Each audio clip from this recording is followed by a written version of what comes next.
today we will discuss about principal component analysis. This topic is very important for engineering students in machine learning. If you have not subscribed, then press the bell icon and subscribe to our channel. Principal component analysis, PCA, is a popular unsupervised machine learning technique that is used for dimensionality reduction. The main goal of PCA is to reduce the number of features in a dataset while retaining as much of the original information as possible. PCA works by identifying the directions, or principal components, in which the data varies the most, and then projecting the data onto these components. The first principal component is the direction in which the data varies the most, the second principal component is the direction that captures the second most variation, and so on.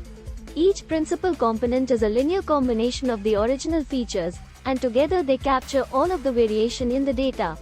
Once the principal components have been identified, the data can be projected onto a lower dimensional space defined by these components.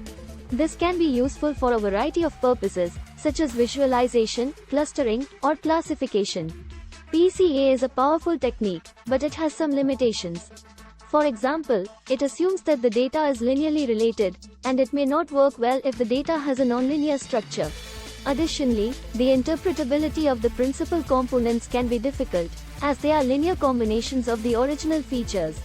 PCA works by identifying the principal components of the dataset, which are linear combinations of the original variables.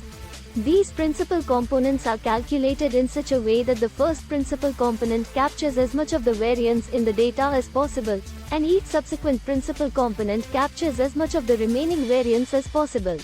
PCA is often used as a pre-processing step in machine learning applications, where high-dimensional datasets can be difficult to work with due to the curse of dimensionality. By reducing the dimensionality of the dataset, PCA can improve the performance of machine learning algorithms while also reducing computational costs.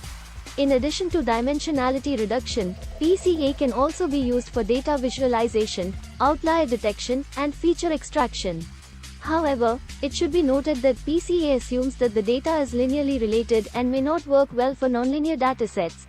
Dear students, also comment us in which topic do you want to see more videos. Thanks for watching.